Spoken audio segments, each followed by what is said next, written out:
El doctor Miguel Negrete nos presentará el tema Medidas de bioseguridad para el control efectivo de Alphitobius diaperinus. El doctor Miguel Negrete Castañeda es médico veterinario de profesión, es peruano, es asesor externo de la empresa Quisda, con más de 34 años de experiencia en la industria avícola. Démosle la bienvenida al doctor Miguel Negrete con un fuerte aplauso, por favor.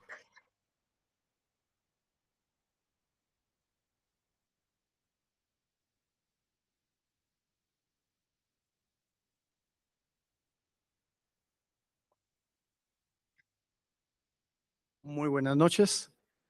Muy agradecido por la invitación. Es mi primera participación como ponente, 2 previas como asistente. Mi rubro efectivamente es la parte veterinaria, donde me desempeño como asesor, director técnico de algunas empresas previas donde he laborado, algunas justamente con el manejo de plagas. Y razón por la cual, dado que tengo cierta relación comercial con Quisda de Austria, me solicitaron brinde una charla viendo el tema de Alphitobius. Efectivamente, Alphitobius es una problemática muy latente para los que estamos involucrados en la crianza, en la parte avícola.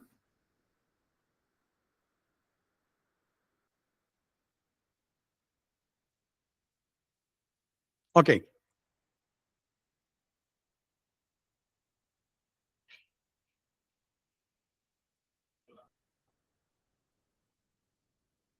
perdón.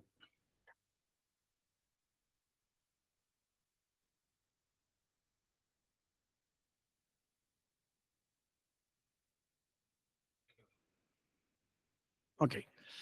He propuesto una pequeña agenda donde voy a tratar estos 7 puntos. Empezaré con la importancia que representa esta problemática en la industria avícola. Es importante conocer a nuestro enemigo, en este caso el Alphitobius, hablando un poco sobre las características biológicas, su capacidad biótica, su potencial biótico, los efectos negativos que esta plaga representa en la industria, visto desde varios frentes, los aspectos de bioseguridad que nosotros como profesionales de este rubro implementamos o tratamos de implementar, cumplir y mejorar día a día, considerando que tanto la nutrición, la genética y los aspectos de infraestructura, manejo, instalaciones también mejora cada día, y a la par tenemos que considerar un sinnúmero de alternativas para justamente combatir y controlar esta plaga, ¿no? Vamos a ver finalmente una breve presentación corporativa de lo que significa Quisda en el mundo y algunas pruebas de campo que hasta la fecha había yo desarrollado. Veamos entonces la importancia que significa esta plaga en la industria avícola. Para muestra basta un botón, reza el dicho. Hay un sinnúmero de trabajos que si ustedes acceden a la web van a encontrar que Alphitobius diaperinus es portador de un sinnúmero de virus, bacterias, hongos, parásitos, que al llegar a una nueva población recurrente en las instalaciones, que dicho sea de paso pueden llegar hasta 6 campañas al año, considerando una media de vida de 40, 42 días para salir al mercado, mucho menos si es que, considerando que nosotros somos consumidores de pollo y un rubro importante de abastecimiento es el pollo de brasa, es un pollo que sale generalmente a los 32 días, ¿sí? Entonces, los ciclos de vida o de crianza que las instalaciones nos ofrecen son numerosas. Considerando que la estacionalidad también tiene un impacto importante en el poder biótico, sabemos que en verano la problemática se va a incrementar. Entonces, este tipo de trabajos ustedes, como pueden visualizar allí, los he tratado de marcar, por ejemplo, la importancia en bacterias como coliformes, salmonella, Clostridium, Campylobacter en el tema de salud pública, por ejemplo, Coccidia, ¿no? Eimeria, hablando de parásitos planos, parásitos redondos, también juegan un papel importante desde el punto de vista epidemiológico. Entonces, sí tenemos que efectuar un control de esta plaga cuando en la población incrementa en números que ya son insostenibles. Yo siempre digo, este problema, como otros, los roedores, las moscas, son un problema que siempre nos van a acompañar. Ejercer un control es nuestro objetivo y conseguir o lograr una convivencia pacífica entre ellos y nuestra actividad es el objetivo. ¿Cuántas veces he ido a una granja y efectivamente me han dicho, no, no tenemos el problema? Y sí los encuentro, siempre y cuando busquemos. Pero me cuesta muchas veces encontrar evidencia que demuestren su presencia. Ese es el objetivo. Que cuando yo vaya a una instalación, me cuesta encontrar. Me cuesta encontrar, por ejemplo, un foco de infestación de larvas, de huevos, para moscas, de madrigueras para roedores, y en el caso de Alphitobius, lo mismo. ¿Sí? Entonces, sabiendo dónde buscar, ahora que hablemos de características biológicas, nos vamos a entender mejor, ¿no? Entonces, estos trabajos lo único que hacen es corroborar y darle énfasis e importancia a nuestro sustento de bioseguridad. Cuando nosotros como profesionales tenemos que sustentar un programa de esta misma categoría a nuestras, digamos, a la gerencia, a la administración, tenemos que ser así de explícitos, ¿no? Dramatizar hasta cierto punto, o en todo caso, como también digo yo, un terrorismo blanco, acompañado de números, porque eso es lo que busca el empresario. ¿Cuánto voy a invertir y cuánto voy a redimir en beneficio de la empresa? Y eso es. Y esto fácilmente lo podemos ejercer. Nosotros que estamos en el rubro sabemos lo que significa un Newcastle, un gumboro, un reovirus, una coccidiosis. O sea, el dinero que se pierde por causa de estas enfermedades es impresionantemente grande. Entonces, tomar medidas preventivas y de control contra este tipo de plagas, sí, cobra mucha importancia. ¿Qué podemos hablar de la biología? Ahí vemos en resumen lo que significa el ciclo biológico. Un periodo prepatente en promedio para un ciclo de verano, por ejemplo, considerando la estacionalidad, 35, 42 días. Una campaña, la vida media de un pollo para salir a campo, a la venta, perdón. Y en el peor de los casos podemos llegar a alcanzar hasta 100, 120 días, un ciclo completo, ¿no? Ese es un periodo prepatente. Entonces, ¿qué podemos decir? Que un Alphitobius, un escarabajo de esta categoría, conocido en otras latitudes como coquito, cucarrón, escarabajo de las heces, escarabajo negro, o sea, tiene varias denominaciones, pero hablamos de lo mismo. Entonces, empieza con la oviposición, la misma que va más o menos a derivar en 3, 10 días para su eclosión y dar como inicio a las fases larvarias. Las mismas que, dependiendo de la estacionalidad y las buenas condiciones que pueda ofrecer el medio ambiente a favor del insecto, va a desarrollar 6 a 10, 12 ciclos larvarios, ¿sí? El estado de pupa, es decir, la última fase larvaria, es la que realmente deteriora las instalaciones al momento de buscar dónde pupar, y es una fase inmóvil, ¿no? Entonces, es allí donde también debemos considerar y añadir un efecto deleterio para considerar el valor que se debe tener para implementar un programa de control, ¿no? Luego aparece la fase adulta, el mismo que más o menos y en promedio puede durar 10, 12 meses, ¿no? Es otra fase móvil, muy activos en épocas de, hablando de 24 horas de día, son nocturnos, se mueven bastante bien en la oscuridad, no rehúsan moverse en el día, es más, hay mucha evidencia si hacemos una visita y sabemos dónde buscar, como les voy a mostrar luego. Es eso, ¿no? Hay que saber dónde buscarlos y vamos a encontrar así. Son insectos gregarios, es decir, que por instinto se acumulan, buscan estar juntos. De hecho, este aspecto de comportamiento les permite su supervivencia en el tiempo, ¿sí? Son omnívoros. Es más, son depredadores de ellos mismos ante situaciones extremas de falta de alimento o de condiciones propicias para la subsistencia. Entonces, practican el canibalismo. Son omnívoros, hay reproducción sexual, viven en grandes grupos, la imagen lo demuestra, se esconden bajo tierra. Eso es importante porque es justamente ahí donde podemos alcanzar un objetivo de búsqueda. Buscar y observar y encontrar los focos de infestación es importante para tomar medidas. ¿Dónde voy a aplicar un producto? ¿Qué tan concentrado? ¿Qué tanta profundidad le voy a dar para que si el terreno es absorbente, tierra, arena, pedregoso, una losa de cemento, en fin, como vamos a ver en adelante. En estaciones frías se mueven hacia zonas más profundas, buscando cobertura, protección, y a pesar de que tienen capacidad de volar, generalmente no lo hacen a menos de que el ambiente se quede totalmente deshabitado en el caso de aves sin aves, ¿no? Lo que nosotros llamamos vacío sanitario, que en promedio dura 15, 21 días. Es un tiempo bastante prudente si es que todo va bien. como precedente sanitario y en el futuro para tomar medidas con el uso de plaguicidas. Aquí estas son imágenes que demuestran la actividad del insecto en ambientes donde a veces uno no se imagina existen. Son muy evidentes porque, por ejemplo, lo que ustedes ven a la izquierda, bueno, dependiendo el de acá, pues, yo señalo allá. Esto es cama de gallinas en jaula, donde el guano se va acumulando constantemente y el productor siempre lo que busca es que el guano que caiga ahí en su momento permanezca seco, porque crean o no, también ejerce un control biológico sobre la larva de las moscas. Les cuento como una anécdota, en una oportunidad yo tratando de controlar otro problema que era el Dermanisus, el ácaro rojo en gallinas de postura en jaula, diagnostiqué su presencia y lo evidencié muy fácilmente sabiendo dónde buscar. Usamos un insecticida X y como daño colateral, digo daño colateral, porque el dueño de la granja en su momento cuando evidenció la muerte de una gran cantidad de Alphitobius, puso el grito en el cielo. ¿Y por qué razón? Porque para él el Alphitobius era su aliado, lo ayudaba a controlar a las moscas.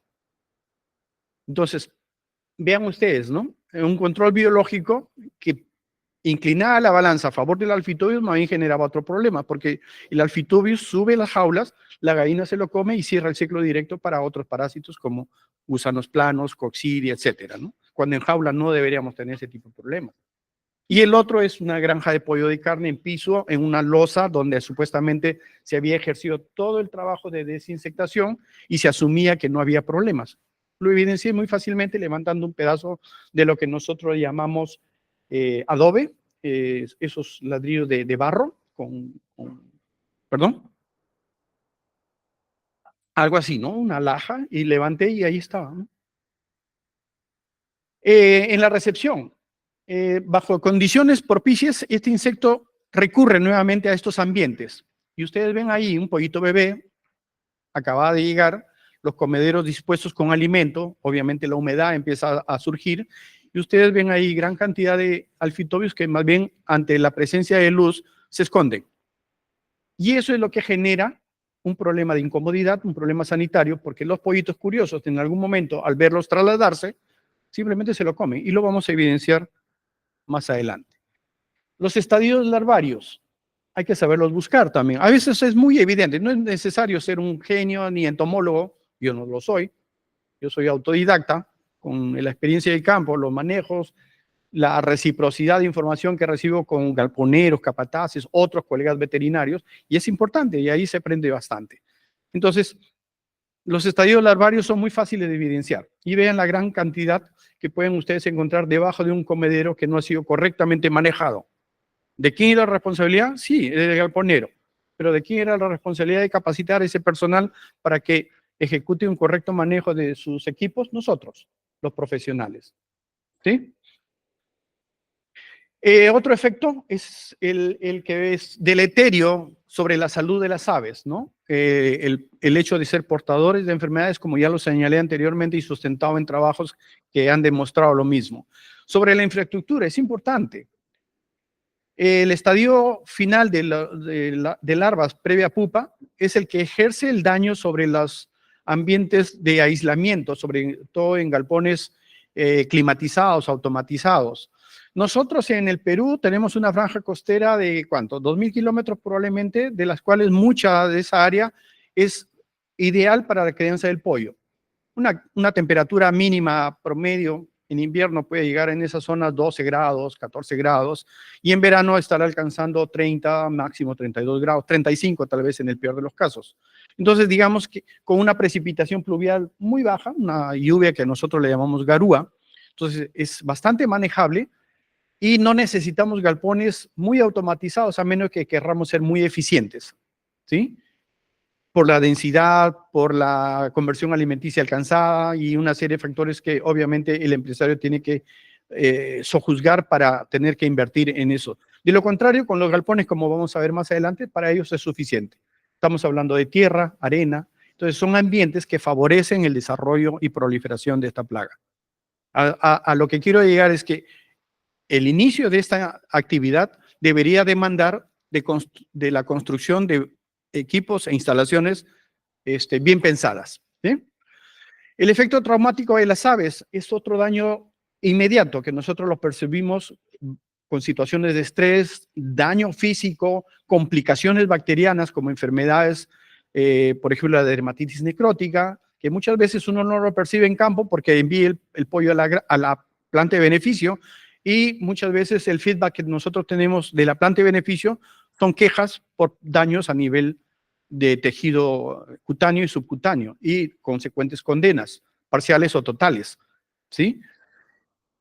Sobre el personal, yo no he tenido oportunidad, pero me imagino que existen. Los que están familiarizados con el control de plagas de moscas en zonas urbanas entenderán de por qué me refiero a ello. El polvo nosotros que respiramos día a día está compuesto por detritus celulares, más allá de ambientes contaminados, tierra, polvo, pluma en nuestro ambiente, por ejemplo. Entonces, el Alphitobius a la hora que muere equivale a la muerte de una mosca por electrocución, que tengo entendido ya está siendo restringido el uso de estos electrocutores, siendo reemplazado por adhesivos, ¿verdad? Entonces, ese es el problema, que hay reportes que hablan de estados de alergias por estos detritus celulares. Los daños estructurales, como lo pueden ver ustedes aquí, nosotros construimos galpones con este tipo de palos, estos postes, con rajaduras, ¿sí? Y son excelentes ambientes de migración para los últimos estadios larvarios y para los adultos. Y en esto terminan, vean ustedes. Los galpones, con una vida útil estimada de 8 o 10 años, muchas veces no llegan ni a los 5 ni a los 6, se terminan cayendo.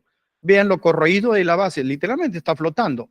A este palo, a este poste, tuvieron a bien darle un soporte y por esa razón es que se mantiene. Y eso permitía seguir teniendo la actividad, ¿no? Pero no es el fin. Cuando uno invierte es para que justamente ese ambiente percibido para albergar población avícola debe redimir en beneficios económicos. El aspecto sanitario de enfermedades que pueden resultar como consecuencia de la ingesta de larvas o estadios adultos, como se ve aquí claramente en la imagen, un pollito de menos de una semana, dice la imagen, ha consumido un sinnúmero de Alphitobius adultos, en este caso un pollo mayorcito ya consumió un sinnúmero de larvas, igual que acá. Entonces, es lógico pensar que si estos insectos o estadios larvarios son portadores de contaminación microbiológica, independientemente de cuál sea su origen, va a terminar cerrando un ciclo no deseado por ninguno de nosotros desde el punto de vista sanitario, porque vamos a terminar con enfermedades. O por último, con índice de conversión muy bajos de los que las líneas a veces establecen, o los estándares de la empresa. El efecto deleterio físico. Vean ustedes, si bien es cierto, este es un cadáver del pollito infestado por Alphitobius, es lo que ocurre en la noche, cuando el pollo descansa. Si ustedes tienen una plaga sumamente alta, en momentos donde el pollo descansa y genera un ambiente de calor y húmedo, porque hay un sinnúmero de factores que eso lo condicionan que así sea, los Alphitobius salen y generan este problema, ¿sí? Si bien es cierto, repito, este es un cadáver que atrajo durante la noche, porque esto fue retirado en la mañana, no fue sacado del galpón y dejado ahí por descuido, los Alphitobius se daban su banquete durante el día, ¿sí? Y este es el resultado. Un pollo adulto con las heridas que ahí se ven fácilmente y las consecuencias posteriores que se van a dar con problemas como nosotros conocemos, la dermatitis necrótica. Agentes causales normales, ¿no? Saprófitos, coli, estafilococo, clostridium, y ahí está el resultado. El aspecto de bioseguridad que nosotros consideramos para ejercer cierto control de la población va desde los pilares que yo considero importantes, aspectos físicos, químicos y biológicos, ¿ya? En el aspecto físico tenemos que considerar desde el inicio, nosotros muchas veces no somos consultados, nos llaman como consultores ante una situación ya establecida. Me refiero al hecho de, ok, este terreno me parece ideal para establecer una granja con una población de 500.000 de pollos, pero no me consultan qué dimensiones va a tener el galpón, qué orientación va a tener el galpón, la altura del techo, ¿no? Etcétera. Entonces, el terreno va a seguir siendo usado tal cual lo encontramos en la naturaleza, o se va a poner una losa de cemento, un piso, etcétera. Entonces, es importante considerar, como digo yo ahí, el terreno, el piso, la infraestructura a utilizar. Va a ser un galpón automatizado, climatizado, o simplemente postes y cortinas de malla. Un aspecto importante que antiguamente se practicaba, hoy día se hace muy poco porque el gas, la energía que genera el gas es alta, pero se puede usar también como flameado. Tiene varios objetivos: reducir la humedad de la cama, bajar la población de Eimeria, o sea, coccidia, y podemos ayudar también reduciendo la población de larvas que una vez identificados los focos de infestación, ejercer un control ahí también, ¿no? La limpieza es importante. Durante el vacío sanitario, acabado la campaña, retirar las costras. Las costras me refiero a esa materia pelmazada de materia orgánica, material de cama. Cuando yo hablo de material de cama, para los que no están en el rubro, se preguntarán a qué me refiero. El material de cama no es otra cosa más que el material que usamos para recibir al pollo, y este se siente un poco más confortable. Puede ser cascarilla de arroz, viruta de madera. En otras áreas he visto que usan cáscara de café, chala picada, ¿no? Y eso permite absorción de humedad, aislamiento del piso frío y amortiguación.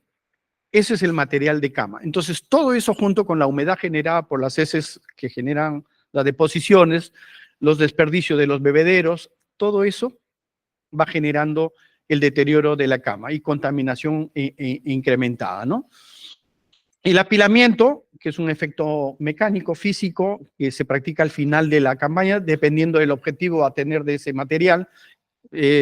Acá en nuestro medio, por ejemplo, hay muchas empresas que practican el reuso de esa cama, siempre y cuando los precedentes de la campaña hayan sido intachables, es decir, que no haya tenido problemas sanitarios. De lo contrario, esa cama no debería quedar ahí para la recepción de un próximo lote. Debe ser retirada, y retirada previo compostaje, previo apilamiento, y a veces con ayuda. Y después van a ver a qué me refiero con esto de ayuda. Ejemplos gráficos de lo que significan las instalaciones.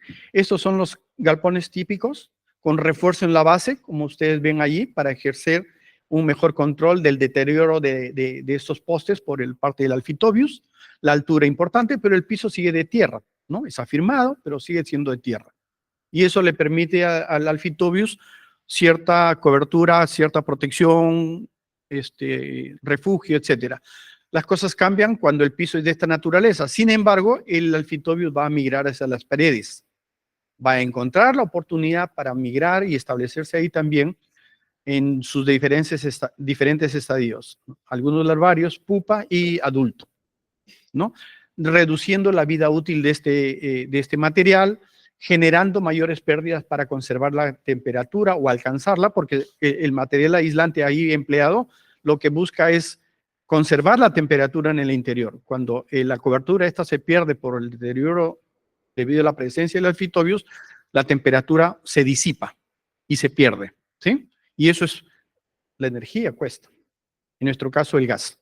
En otras áreas utilizan otra fuente de gas. Lo mismo acá, este es el tipo de galpón con cierta automatización para los bebederos, comederos. Acá lo mismo. Acá no se usa postes, se usa infraestructura metálica, y eso es bueno también. Siempre buscar la oportunidad, pero esto cuesta, ¿sí?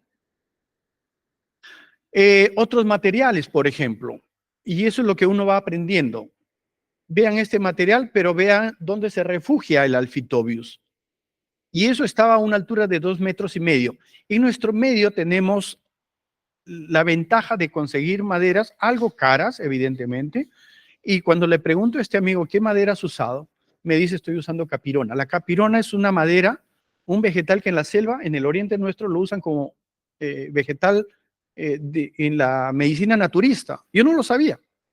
Y cuando comentaron esto, me puse a indagar sobre la capirona. Resulta que la corteza y la savia lo utilizan para tratamientos dérmicos, para hongos, ácaros y un sinnúmero de usos. No pensé tanto así. Lo mismo que la quinilla, pero son maderas caras, pero son tan duras que evitan este deterioro por parte de los alfitobios.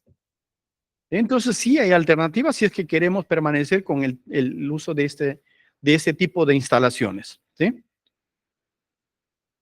Cuando me refería al tema de retiro de cama, retiro o mayor pulverización, rotura de las costras, me refería a esto, ¿no? Esto se puede sacar o apilar. Normalmente, cuando la legislación nacional no era tan exigente como lo es ahora, muchos granjeros lo que hacían era retirar esta cama y simplemente ponerlo muy cerca, lo depositaban, si es que no lo usaban como material de abono, ¿no? Para los terrenos agrícolas. Cuando hablaba de flameado me refería a esto. Nosotros usamos lanzallamas y ¿qué es lo que hacemos? Quemamos pluma, quemamos ambientes debajo de los comederos, instalaciones un poco antiguas, estos bebederos casi ya no se usan, ¿sí? Pero las aves estaban allí, en este caso reproductoras y en este caso pavos. Entonces es una manera, con una desinfección física, lograr algo de control. El apilamiento o compostaje, ¿no? Con una ayuda, y a eso me refería con la ayuda. Podemos aplicar agua para humedecer si es que la cama está muy seca. Podemos usar bioremediadores, o sea, compuestos biológicos que ayudan a acelerar el compostaje, más el recubrimiento plástico, y eso facilita el incremento de la temperatura en un corto tiempo. 48, 72 horas podemos alcanzar temperaturas que fluctúan entre los 60, 75, 80 grados. Es una temperatura de pasteurización y lo podemos lograr. Entonces, ¿eso qué genera en su momento? La migración de larvas, que sumado de manera estratégica la aplicación de desinfectantes en este margen, podemos ayudar a que todo insecto que salga ahí antes de que se enfríe, el término de enfriar significa se vendió el lote, el galpón se enfría. No hay calor generado por las aves, la humedad, la descomposición, y el insecto instintivamente dice esto ya no es ambiente para mí. O se refugia o migra. Sale de los galpones buscando otra, generalmente de noche. Y ahí es donde utiliza la capacidad de vuelo. Busca donde exista luz y simplemente migra hacia esos lugares. Entonces, en este tipo de manejo podemos utilizar eso. Insecticidas, que pueden ser IGRs, ¿no? Reguladores de crecimiento, adulticidas o ayudados incluso con productos biológicos, como ustedes seguramente han escuchado hablar del Bacillus subtilis. Bueno, esa es una bacteria bastante conocida, de las más utilizadas para el control también de moscas, de alfitobios y otros. El aspecto químico es de la bioseguridad es un aspecto importante. En el aspecto químico nosotros hablamos pues de detergentes, desinfectantes, plaguicidas, rodenticidas, insecticidas, etc. Entonces, dentro de los adulticidas, ustedes tienen una gran gama de familias, formulaciones diferentes que consideran a la familia de piretroides, fosforados, carbamatos, neonicotinoideos, en soluciones acuosas, emulsiones concentradas, polvo o combinados con sinergistas, ¿no? Como el butoxio y piperonilo. Los IGR, los larvicidas, también son de los más conocidos, ciromacina, difluvensurón, etc. Para alcanzar, decimos, un control efectivo, será importante que en el campo enfoquemos el uso de insecticidas cuando los escarabajos obviamente estén en el galpón, no durante el vacío sanitario que migran. Habíamos dicho, el galpón se enfría y simplemente salen de ese ambiente en búsqueda de otro ambiente más propicio. Entonces, es en el momento de la crianza, de la actividad, donde identificando estos focos de infestación podemos ejercer cierto control sobre ellos. Podemos utilizar generalmente y idealmente productos que con bajas dosis e inocuos, tanto para los animales como para el humano, puedan y se permita su uso. No dejen residuos. Obviamente el producto va a consumo humano. Entonces, un periodo de retiro prudente propiciaría, en el supuesto que haya residuos en carne o en huevos o en leche, si fuera el ganado, su retiro por completo o niveles permisibles. Me acuerdo mucho que en alguna oportunidad alguien que estuvo exportando huevo deshidratado al Japón tenía ciertas limitaciones para el uso de la ciromacina. Japón le ponía un límite muy, muy bajito. No recuerdo la cantidad, 20 microgramos por X unidades de medida. Y el único que le permitió fue una marca comercial a base de ciromacina alcanzar a las dosis recomendadas de uso, 6 semanas de uso, 6 de descanso y 6 luego, poder alcanzar esos niveles permisibles. ¿Sí? Él tuvo esa mala experiencia y la ganó debido a que tuvo un contenedor rechazado por residuos con niveles que superaban lo permitido, ¿no? Entonces ahí se exigió mucho más, hizo las pruebas pertinentes y alcanzaron los niveles exigidos por este cliente, en este caso Japón, ¿no? Buscar la capacidad o la probabilidad de hacer programas de rotación de moléculas, no de formulaciones. O sea, no voy a rotar un piretroide con otro. Idealmente es buscar moléculas de otras familias, ¿no? Con otro mecanismo de acción, con otro tejido diana al cual actuar, ¿sí? Que presente nula o muy baja toxicidad, ya lo dije, tanto para las aves en este caso como para el humano. Y hay un sinnúmero de información que nos permite adquirir lo que acabo de mencionar. Por ejemplo, aquí la referencia hace alusión al Comité de Acción contra la Resistencia. Es un trabajo hecho y presentado en España, ¿no? Donde se clasifica el modo de acción y tenemos las principales familias.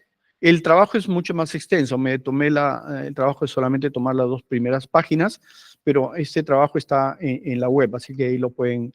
Si alguien tiene interés, ahí lo encuentra. O si no, algún comunicado, mi correo va a aparecer por ahí, se los hago llegar. Las alternativas y el monitoreo es importante. El expositor que me precedió habló de la importancia que significa el monitoreo en control de plagas. Y aquí no es la excepción. Entonces, acostumbro yo, luego de hacer un programa o implementarlo de inicio o en un programa de rotación, para corroborar que la molécula que vamos a utilizar en reemplazo a una previa tenga la eficacia necesaria. Y para eso utilizo este tipo de trampas. Las mismas que son colocadas en una disposición dentro del galpón previamente establecida, identificado, numerado incluso, que me permiten no solamente cuantificar la población que en supuesta respuesta al uso de un insecticida iría a reducción, sino la disposición y la migración de estos insectos hacia ciertas zonas. Lo que se hizo con este trabajo, en 3 o 4 veces de repetición, fue corroborar lo que se hizo. Este también es un trabajo, ya tiene muchos años, que la migración se da hacia el centro.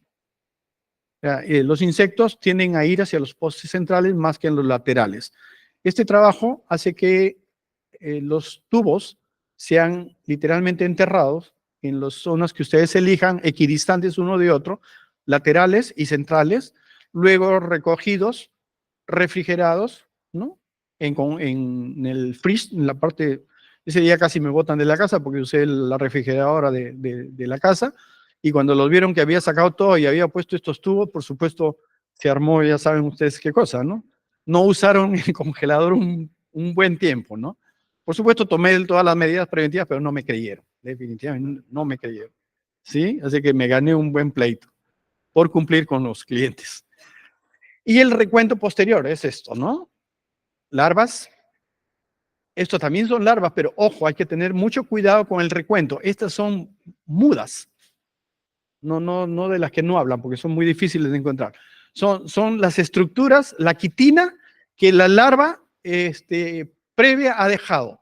Entonces, si yo no tengo el expertise de no contar esto, estoy recontando en demasía, ¿sí? Entonces, tengo que identificar para dejar de lado esto y no contarlas, ¿sí? Y luego, la aparición de pupas, porque el tiempo les permite a las larvas que llegan al final a estos escondrijos, por decirlo de alguna manera, que son trampas creadas por mí, bueno, en ese momento fueron creadas por mí, pero establecidos en un protocolo previo, y me permiten hacer el recuento necesario, que en el tiempo, vuelvo y repito, con este tipo de aplicaciones y un programa idóneo, debe ir en reducción. ¿Ya? ¿Ven? Ahí vamos haciendo el recuento. De tal manera que yo concluyo que el programa permite cierto mantenimiento, cierta reducción en la población, el recuento de los mismos. El pilar biológico tiene que ver con el uso de microorganismos entomopatógenos, principalmente, y el más conocido, y lo traigo a colación, es el Bacillus subtilis, ¿sí? Que también lo podemos utilizar. De hecho, se utiliza esta también bacteria con otros organismos, hongos incluso, que favorecen el compostaje, la bioremediación, ¿sí? Que es muy utilizada ahora porque las autoridades también están tomando mucha conciencia con el hecho de la contaminación del medio ambiente. Conclusiones, antes de entrar al trabajo que les decía, no es posible conseguir un control total, yo les he dicho. Convivencia. O sea, existen estos microorganismos, existen los roedores, existen las moscas, pero me permiten desarrollar eficientemente mi actividad, ¿sí? Es importante la combinación de medidas de bioseguridad, plaguicidas, limpieza, desinfección, sobre todo durante los periodos de vacío sanitario. Eso es indudable. Los programas de control ejercidos hacen mucho énfasis en esta etapa. Si la crianza inicia con una alta infestación, se podrá lograr disminuir la población progresivamente en las campañas. Yo estimo que en el lapso de 8, no tanto, 5 o 6 campañas, es decir, un año, como nuestro medio, podemos lograr ya resultados bastante significativos. Pero hay que hacer un trabajo idóneo y bien, digamos, meticuloso de seguimiento. El control químico resulta ser una excelente herramienta, sin embargo, debemos asegurarnos que su uso no genere resistencia. Lo comenté hace un momento, no podemos rotar un producto o una molécula siendo de la misma familia. De ese modo no vamos a lograr mejorar la eficacia y más bien vamos a conseguir la presencia de resistencia, a menos de que temporalmente y por algún tiempo lo usemos con un potencializador, como lo mencioné también. El butoxipeperonilo es uno de ellos. Bien, ahora pasamos a un breve comentario sobre la empresa que represento, Quisda. Es una empresa que maneja biocidas, está en varios rubros, es una empresa europea con estas características. Su casa matriz se encuentra en Austria, es una empresa austriaca. Está en 3 rubros: farma, aislantes industriales y agrobiocidas, que es donde en algún momento yo tuve la oportunidad de hacer pruebas justamente con este producto, que es una combinación de un neonicotinoideo, un piretroide y un potencializador, que es el butoxipeperonilo. Entonces, en esta prueba, utilizando el material de cama y tratando de simular el hecho de encontrarse en un medio natural, la cama de pollo, lo utilicé y empecé a documentarlo a los 5 minutos, a los 10 minutos y a las 60 horas. ¿Por qué lo hago tan prolongado? Porque muchos de los productos, y me he convencido de ello, muchos productos que tienen un efecto de derribo o knockdown son inmediatos. Y muchas veces el usuario se sorprende, se satisface pensando que logró un efecto inmediato. Ustedes vuelvan a las 48 o 72 horas y no van a ver ningún insecto allí, a menos de que haya venido algún depredador y se los haya comido, como pájaros, aves que están pululando en los ambientes vacíos. Lo más probable es que ese insecto simplemente se levantó y se ocultó. O sea, el efecto residual que tiene ese producto utilizado no fue lo suficientemente bueno y prolongado como para sacar de carrera al insecto, ¿sí? Esta es otra prueba en donde termino yo el recuento y me doy el trabajo de ir retirando insecto por insecto para luego colocarlos en una bandeja y hacerle también un recuento en el tiempo para ver cuántos quedan con cierto movimiento, con capacidad de recuperación, y es muy fácil hacerlo. Los exhorto a ustedes que en algún momento se pueda hacer este tipo de trabajos fácilmente, incluso antes de ingresarlos a programa. Son muy fáciles de hacerlos, ¿sí? Esta es otra prueba utilizando justamente este producto, el AMP50, ¿no? Ustedes ven que en la base del poste coloca una manta, que en realidad no es otra cosa más que una cortina cortada longitudinalmente, y me permite recoger todos los alfitobios que empiezan a salir del poste. Luego estos me los llevo y los llevo en el tiempo a visualizar su capacidad o no de recuperarse. Y esto es el resultado de esa prueba, ¿no? 48 horas posteriores. Hasta ese momento habían algunos insectos que permanecían viables. Ninguno se recuperó, les cuento al final, ¿no? 60 horas después. Esta es otra prueba donde ustedes ven, primero me aseguro de que los insectos estén vivos, luego los dispongo sobre una superficie sobre la cual he aplicado el producto en las concentraciones indicadas y a los 10 minutos esto es el resultado, ¿no? Esta es otra prueba, igual, con una cipermetrina microencapsulada, igual, el poste es fumigado, los insectos empiezan a caer allí. E igual los recojo y les hago el seguimiento para ver el tiempo efectivamente que permite la eliminación total, ¿no? No solamente el derribo, el knockdown, sino que efectivamente han muerto. Y ustedes ven ahí cómo siguen cayendo. El efecto repelente o expulsor de sus escondrijos es también evidente. Bien, les agradezco la paciencia. Cualquier pregunta ahora, vamos a estar todavía mañana por los stands, podemos reunirnos y conversar cualquier duda o aclaración que no haya quedado bien. Muy amable. Gracias. Muchísimas gracias. Agradecemos al doctor Miguel Negrete.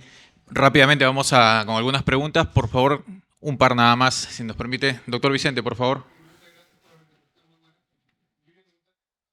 Se trata de pavos, por ejemplo, que tienen periodos más largos. ¿Usted hace tratamiento al principio una pura vez?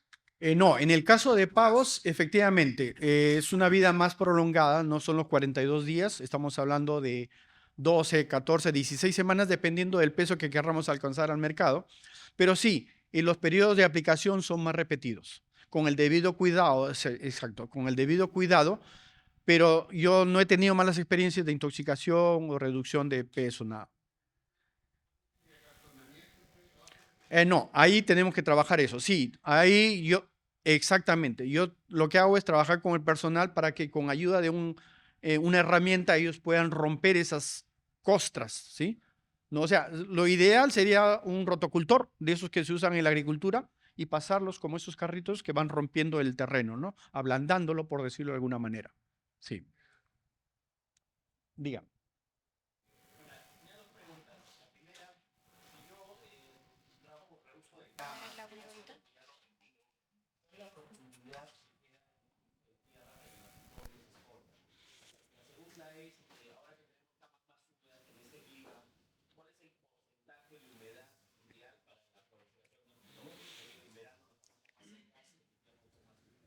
Correcto.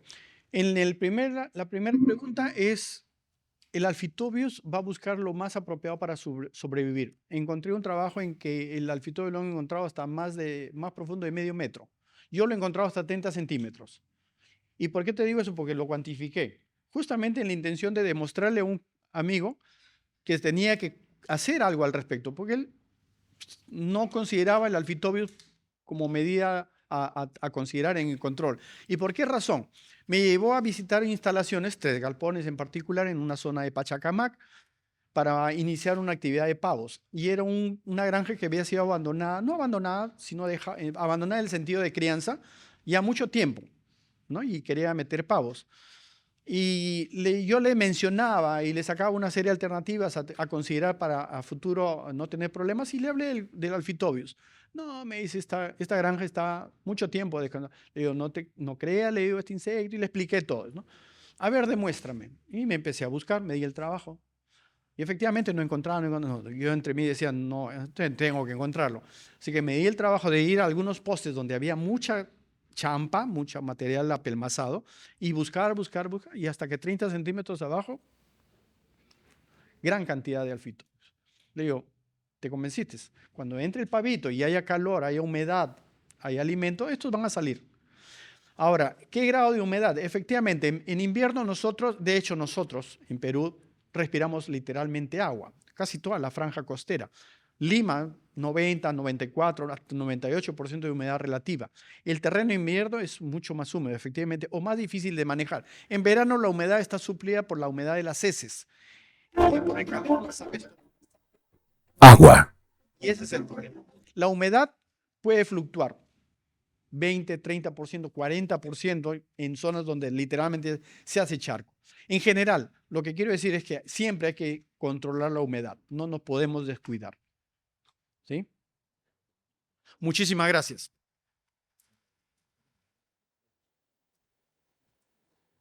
Muy agradecido, doctor Miguel Negrete, por esta interesante presentación.